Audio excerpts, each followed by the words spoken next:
ফেনী সোনাগাজীর মাদ্রাসা ছাত্রী নুসরাত জাহান রাফি হত্যা মামলার বিচারিক আদালত মৃত্যুদণ্ডপ্রাপ্ত ১৬ আসামির মধ্যে সোনাগাজী ইসলামিয়া ফাজিল ডিগ্রি মাদ্রাসার বরখাস্ত হওয়া অধ্যক্ষ সিরাজউদ্দৌলা সহ ২ আসামির মৃত্যুদণ্ড বহাল রেখেছে হাইকোর্ট। এছাড়া মৃত্যুদণ্ডপ্রাপ্ত অন্য ৪ জনের সাজা কমিয়ে যাবজ্জীবন ও ১০ জনকে খালাস দেওয়া হয়েছে। ২৪ আগস্ট সোমবার দুপুরে বিচারপতি ভস্মীদেব চক্রবর্তী ও বিচারপতি কে এম রাশেদুজ্জামান রাজার হাইকোর্ট বেঞ্চ এর রায় ঘোষণা করেন। গত ২০ আগস্ট ফেনীর সোনাগাজীর আলোচিত মাদ্রাসা ছাত্রী নুসরাত হত্যা মামলার আসামিদের ডেথ রেফারেন্স আপিল ও জেলা আপিলের উপর শুনানি শেষ হয়।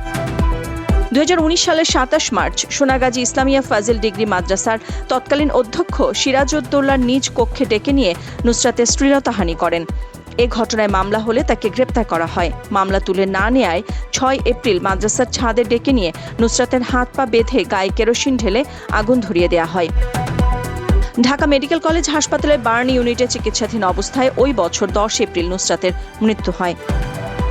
অগ্নিসন্ত্রাসের এ ঘটনায় নুসরাতের বড় ভাই মাহমুদুল হাসান নোমান সোনাগাজী থানায় মামলা করেন। পরে মামলাটি হত্যা মামলায় রূপান্তরিত হয়। মামলায় ফেনীর নারী ও শিশু নির্যাতন দমন ট্রাইব্যুনাল ২০১৯ সালের ২৪ অক্টোবর রায় দেন। রায় বরখাস্ত হওয়া অধ্যক্ষ সিরাজউদ্দৌলা সহ ১৬ জনকে মৃত্যুদণ্ড দেওয়া হয়। নাদিরা জাহান, নিউজ ডেস্ক, সারা বাংলা।